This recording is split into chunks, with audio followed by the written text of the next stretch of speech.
התחלתי בקולמוביל פתרונות מימון כנציגת שירות. התקדמתי יחסית מהר, אחרי קרוב לשנה כבר ניהלתי את הצוות. הגעתי לתפקיד בלי שום רקע במימון. כל ההכשרה בתחום הזה וכל מה שאני יודעת בעצם היום קיבלתי תוך כדי הכניסה שלי לתפקיד. כבר בימים הראשונים שלי בחברה זיהיתי שזה מקום שאני יכולה לצמוח בו ולהתפתח מקצועית. ראיתי את עצמי לעוד הרבה שנים בקולמוביל.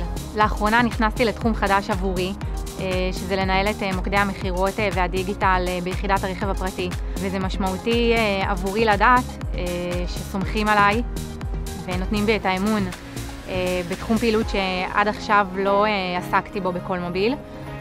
אחד הדברים שאני מאוד מעריכה בקולמוביל זה בעצם הדגש ששמים על למידה והתפתחות, בין אם זה בסדנאות שאנחנו עוברים חיצוניות, פנימיות, בין אם זה באקדמיית קולמוביל, שאפשר פשוט להירשם כמו באוניברסיטה פתוחה, לבחור קורסים. אני למשל השתתפתי בקורס ניהול פרויקטים, שאני חושבת שתרם לי רבות ונתן לי הרבה כלים לתפקיד הנוכחי שלי, ואני חושבת שזו אחלה הזדמנות לעובדי החברה.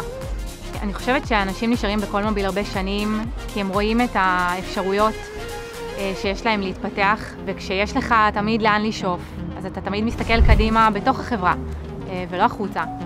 אני יודעת שאני נמצאת במקום העבודה הנכון, כי אני קמה בבוקר עם חיוך, אני מסיימת את היום עם סיפוק, ואני תמיד מחכה לאתגר הבא.